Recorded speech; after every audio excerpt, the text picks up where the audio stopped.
اعوذ باللہ من الشیطان الرجیم، بسم اللہ الرحمن الرحیم۔ آج کسی صاحب نے میرے سے ایک سوال کیا کہ اللہ تعالیٰ کن بندوں سے راضی ہوتا ہے اور کون سے ایسے کام کرنے چاہیے یا ایسے کون سے کام ہیں جو چھوڑ دینے چاہیے تو انسان کی زندگی سنور سکتی ہے، اس کے پاس پیسہ آ سکتا ہے، کامیابیاں مل سکتی ہیں، اس کو پھر مطلب ہے کہ بڑے بڑے مقامات مل سکتے ہیں، بڑے بڑے درجات، بڑے بڑے مراتب مل سکتے ہیں۔ تو میری نظر سے ایک حدیث شریف گزری کہ نبی کریم صلی اللہ علیہ وسلم نے 4 کام کرنے سے منع فرمایا ہے، یعنی کہ وہ حکم بھی ہیں کرنے کے، اب کیا جی کہ اللہ کا ذکر کرنا نہ چھوڑنا، نمبر 1، ٹھیک ہے۔ سورہ انفال میں آ جائیں، وہاں پہ اللہ تعالیٰ نے کیا فرمایا کہ میں سب کچھ دیتا ہوں، سب کچھ دیتا ہوں، تمہاری کامیابی کیا ہے، مومنین کی نشانی کیا ہے کہ اللہ کا ذکر کثرت سے کرتے ہیں۔ میدان جنگ میں بھی اللہ تعالیٰ کا ذکر کثرت سے کرنے کا کہا گیا ہے۔ سمپل سی بات ہے کہ ہم جس کو یاد کرتے ہیں، چاہے وہ انسانوں میں ہو، جس میں بھی ہو، ہم اس کو جتنا بھی یاد کرتے ہیں وہ ہمارے اور اتنا قریب آتا ہے۔ وہ بھی پھر ہمارا دوسروں میں ذکر کرتا ہے کہ یار وہ میرا بڑا اچھا دوست ہے، وہ ہمارے ذکر میں لگا رہتا ہے، اور پھر ہو رب کائنات کی ذات، تو ہمیں فخر محسوس کرنا چاہیے، ہمیں بڑا اس کا شکر ادا کرنا چاہیے کہ وہ فرشتوں میں، دوسرے انبیاء میں، دوسری مخلوقات میں ہمارے ذکر کو بلند کر دیتا ہے۔ لیکن ایک کنڈیشن ہے، وہ کنڈیشن کیا ہے؟ وہ حرف، وہ شرط کیا ہے؟ وہ کنڈیشن یہ ہے کہ سب سے پہلے اس کو کثرت کے ساتھ یاد کیا جائے، اس اس اس کی یاد میں ڈوبا جائے۔ یاد رکھیں کہ ہم خود اس کی یاد میں ڈوبتے نہیں ہیں، وہ ہمیں یاد کر رہا ہوتا ہے۔ اگر ہم آدھی رات کو اٹھتے ہیں، اس کی یاد میں مشغول ہوتے ہیں، تو یاد رکھیں کہ وہ توفیق اٹھنے کی اس نے دی ہے، ہمارا کوئی کمال نہیں ہے۔ ہم یہ نہیں کہہ سکتے کہ اس نے ہمیں اس قابل سمجھا، نہیں، ہم اس قابل نہیں، ہم اس قابل تھے ہی نہیں۔ وہ اس نے ہمیں اس قابل بنایا ہے، ہم اس قابل نہیں۔ اس نے ہمیں اس قابل بنایا ہے کہ تو اٹھ، اتنی پاک ذات ہے، اتنا ذات سبحان ہے وہ، کہ جس نے ہم جیسے گناہگار کو رات کو اٹھا دی ہے کہ تو مجھے یاد کر، میں تجھے یاد کرتا ہوں۔ ہم اسے بعد میں یاد کرتے ہیں، پہلے وہ ہمیں یاد کر رہا ہوتا ہے، تبھی ہمیں جو ہے وہ رات کی تاریکی میں اٹھنے کی توفیق ملتی ہے۔ وہ تو سینۃ ولا نوم ہے، اسے تو نیند ہے ہی نہیں، اونگ ہے ہی نہیں۔ اسے تو وہی پسند ہے پھر جو رات کے ایک حصے، مختصر حصے میں جاگ کر اس کی عبادت کرتا ہے۔ تو اس کو یہ بھی نہیں ہے کہ وہ اس کا بندہ نہ سوئے، وہ کہتا ہے وہ تھوڑی دیر کے لیے جاگ، مجھے یاد کر، پھر سو جا۔ دوسرے نمبر پر کون سی چیز ہے؟ سرکار دو عالم صلی اللہ علیہ وسلم نے فرمایا استغفار کرنا نہ چھوڑنا۔ حضور صلی اللہ علیہ وسلم پاس ایک صحابی تشریف لائے، انہوں نے کہا جی میرے ہاں اولاد کی کمی ہے، سرکار نے فرمایا استغفار کیا کر۔ دوسرے صحابی تشریف لائے، انہوں نے عرض کی کہ یا رسول اللہ صلی اللہ علیہ وسلم، میرے پاس مال کی کمی ہے، سرکار نے فرمایا استغفار کیا کر۔ اس کے پاس مال و دولت کی اونٹوں کی قطاریں لگ گئی۔ یہ تو وہ چیزیں بتا رہا ہوں نا کہ جو عام انسانوں میں، صحابہ میں پائی گئی۔ خود حضور صلی اللہ علیہ وسلم کا کردار، نبی کریم صلی اللہ علیہ وآلہ وسلم، سیدہ عائشہ صدیقہ رضی اللہ تعالیٰ عنہ، اماں عائشہ صدیقہ رضی اللہ تعالیٰ عنہ، ہم سب مومنین کی ماں، سارے صحابہ کی والدہ محترمہ، ہماری والدائیں آپ کے قدموں کی خاک پہ قربان۔ تو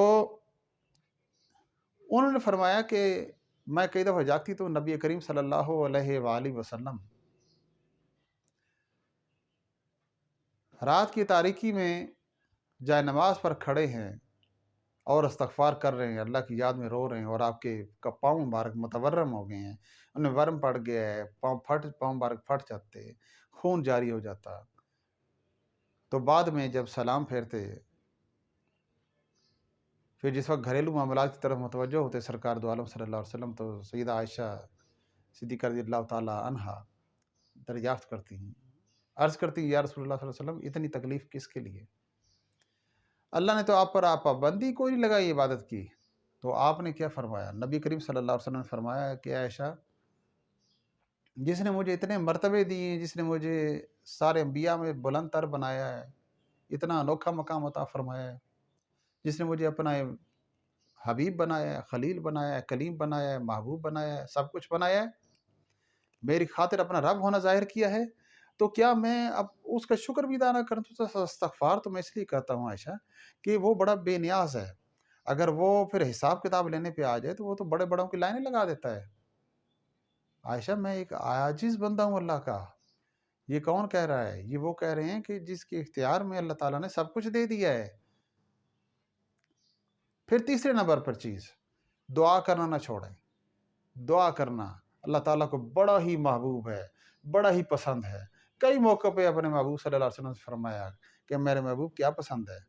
علم پسند ہے، دولت پسند ہے یا حکومت پسند ہے؟ سرکار نے فرمایا علم پسند ہے۔ وہ جو اصل واقعہ ہے وہ تو سب کو معلوم ہی ہے، میں اس کو شارٹ میں کر کے بتا رہا ہوں۔ تو اللہ تعالیٰ کو بھی علم پسند ہے۔ اللہ تعالیٰ نے پھر دعا بتائی کہ میرے محبوب صلی اللہ علیہ وسلم دعا کیا کیجئے، اللہم رب زدنی علما، رب زدنی علما، میرے علم میں اضافہ فرما۔ دعا کرنا سکھایا۔ ٹاپک چل رہا ہے کہ دعا کر رہے ہیں، بعض لوگ نماز کے بعد بڑی بے دھیانی سے فٹافٹ دعا مانگ کے تو اٹھنے والی کرتے ہیں۔ فرض نماز کے بعد ڈوب کے دعا مانگا کریں، بڑی چاہت کے ساتھ دعا مانگا کریں۔ اللہ تعالیٰ سے دور رہیں، اللہ ہمارا اپنا ہے۔ اگر ہم نے اللہ سے نہیں مانگنا تو اور کس سے مانگنا ہے؟ اپنے گناہوں پہ پریشان ہوں کہ ہاں یار گناہ تو بہت کیے ہیں، اب کس منہ سے اللہ سے مانگنے جاؤں؟ اسی منہ کو لے کے مانگنے جائیں اللہ سے، اور کس منہ سے مانگنا ہے؟ اللہ تعالیٰ سے مانگیں۔ کس چیز کا ڈر ہمیں ہے کہ جی وہ ہمیں معاف نہیں کرے گا؟ تو اور کون معاف کرے گا؟ اللہ پاک نہیں معاف کرے گا تو اور کون کرے گا؟ کتنے گناہ کریں گے ہم؟ کہاں تک کریں گے گناہ؟ یہ زمین گناہوں سے بھر دیں گے، صرف شرمندگی کے 2 آنسو بہانے کے دیر اللہ نے سارا معاف کر دینا ہے۔ صرف دعا مانگیں۔ اچھا دعا کس طرح مانگیں؟ بعض لوگ کہتے ہیں پتہ نہیں میری دعائیں کدھر جا رہی ہیں۔ اور بھائی کدھر نہیں جا رہی ہیں، یہیں پہ ہیں دعائیں۔ کوئی اس ایٹماسفیئر سے کوئی باہر نہیں نکل گئی، اگر گئی ہیں تو صرف آسمانوں کی طرف گئی ہیں، اللہ کے پاس ہی گئی ہیں۔ اللہ ہی دعائیں سننے والا ہے۔ اب دیکھو اللہ سے دعا کس طرح مانگیں؟ جس طرح ایک چھوٹا سا بچہ ہوتا ہے نا، فرش پہ لیٹ جاتا ہے، چیختا ہے، چلاتا ہے، والدین سے اپنی عرض کرتا ہے، اور پھر والدین نہ چاہتے ہوئے بھی اس کی وہ خواہش پوری کر دیتے ہیں، اور بعد میں اس کو پیار کرتے ہیں، کہتے ہیں اچھا یار چلو لے دیتے ہیں۔ لیکن اگر اس کی جائز خواہش ہو تو کسی نہ کسی طریقے سے اپنا پیٹ کاٹ کے، اپنے خواہشوں پہ چھری چلا کے وہ اپنے بیٹے کی یا بیٹی کی خواہش جو ہے وہ پوری کر دیتے ہیں۔ ہم اللہ تعالیٰ سے مانگتے کس طریقے سے ہیں؟ ہم صرف بس دستے پہ ایک ہاتھ اٹھاتے ہیں اور کہتے ہیں یا اللہ ہمیں تو یہ چیز چاہیے، بس اس کے بعد درود شریف پڑھ کے تو فارغ ہو جاتے ہیں۔ اللہ تعالیٰ بھی اس چیز پہ ناراض ہوتا ہے کہ دیکھو یار میں یہ مانگ کس طرح رہے ہیں؟ عام بندے سے مانگتے ہیں تو کتنے منت ترلے کر کے مانگتے ہیں، کتنے اس کے آگے پیچھے اوپر نیچے ہوتے ہیں، اس کے پاؤں پکڑتے ہیں، اور میرے سے یہ معافی مانگنے آ رہا ہے تو معافی مانگتا بھی نہیں ہے۔ یہ اس کو تو رونا چاہیے، بندوں کے سامنے یہ رو رہا ہے، مانگنے کے لیے رو رہا ہے، کبھی معافی مانگنے کے لیے رو رہا ہے، کبھی چیزوں کے لیے رو رہا ہے، اور میرے سامنے یہ روتا بھی نہیں ہے۔ چلو رونے والا منہ تو بنا لے نا، کم از کم کوئی دل میں کوئی حب پیدا کر لے، کوئی 2 آنسو ہی بہا لے۔ دوسروں کے لیے تو ہمارے آنسو بہتے رہتے ہیں۔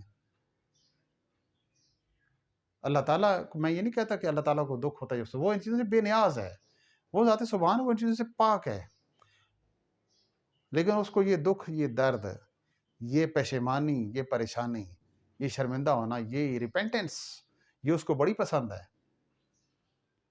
تو ہم نے اس کی طرف جانا ہے نا، وہ پہلے سے، اس کی رحمت پہلے سے ہمارے منتظر ہے کہ بندہ میری طرف تھوڑا سا چل کے آئے، بس اتنی سی بات ہے۔ بس یہ کرنے کی دیر ہے، اللہ تعالیٰ کی راہ میں بھی خرچ کیا کریں۔ سرکار نے فرمایا چوتھی چیز کہ اللہ تعالیٰ کی راہ میں بھی خرچ کیا کریں۔ اس کا وعدہ ہے کہ 1 خرچ کرو گے 10 دوں گا۔ اچھا وہ 10 نہیں، وہ زیادہ دیتا ہے۔ حضرت رابعہ بصریہ رحمۃ اللہ علیہ کا واقعہ ہے، بصرہ کی رہنے والی، عراق کی رہنے والی خاتون تھی، عادہ کلندر۔ انہوں نے نماز کی، وہ روزانہ 1000 نفل پڑھتی تھیں اور ہزاروں مرتبہ درود شریف پڑھتی تھیں۔ تو ایسا ہوا کہ ان کی جو خادمہ تھی مریدنی ان کے گھر میں، وہ کوئی جھاڑو دے رہی تھی اور وہ نوافل ادا کر رہی تھیں۔ تو ایسے میں دروازہ کھٹکا، وہ خادمہ باہر گئی، باہر ایک آدمی روٹیاں دینے والا تھا، کوئی نظر و نیاز لے کے آیا ہوا تھا، اس نے دی۔ بی بی سیدہ نے پوچھا کہ بیٹی باہر کون آیا تھا؟ اور انہوں نے عرض کی کہ جی وہ روٹیاں دینے آیا تھا۔ اچھا، آپ نے فرمایا کتنی روٹیاں تھیں ہیں؟ تو اس نے عرض کی کہ جی 9 روٹیاں۔ آپ نے فرمایا جی ہماری نہیں، یہ واپس کر دو۔ وہ حیران ہو گئیں، کہتی کمال ہے، گھر ہے وہ رزق، ہمارے تو گھر میں چولہا نہیں جلتا۔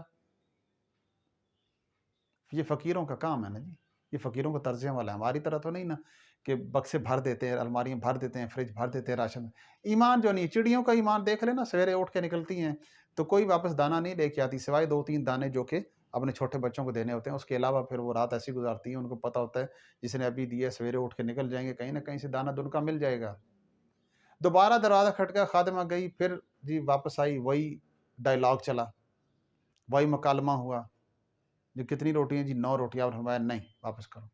تیسری دفعہ پہ پھر یہی ہوا تو خادمہ نے مڑ کے کہا کہ بی بی یہ 9 روٹیاں آئی ہیں، واپس کیوں کرتی ہیں؟ آپ نے فرمایا بھائی دیکھو، میں نے اللہ کی راہ میں 1 روٹی دی تھی، مجھے یقین ہے کہ اللہ نے 10 ہی بھیجنی ہیں، یہ میرا ایسا نہیں، یہ 9 کسی کی ہیں۔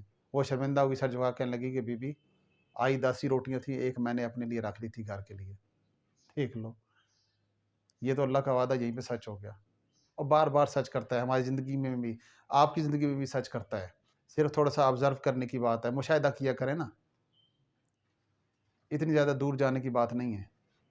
بس اپنے گھر میں رات کو 2 نفل پڑھیں، ٹھیک ہے، 1 روپیہ ہی اللہ کی راہ میں دے دینا، لاکھ روپے دینے کی ضرورت ہی نہیں، بھائی نہیں ہے پاس، اس کو یہ 1 روپیہ زیادہ عزیز ہے، کیونکہ جو بندہ 1 لاکھ روپے دے سکتا ہے، اس کا مطلب ہے اس کے پاس کروڑوں موجود ہے، اور جس نے 1 روپیہ دیا ہے تو اس کا مطلب ہے کہ اس کے پاس بیچارے پاس ہے ہی 1 روپیہ۔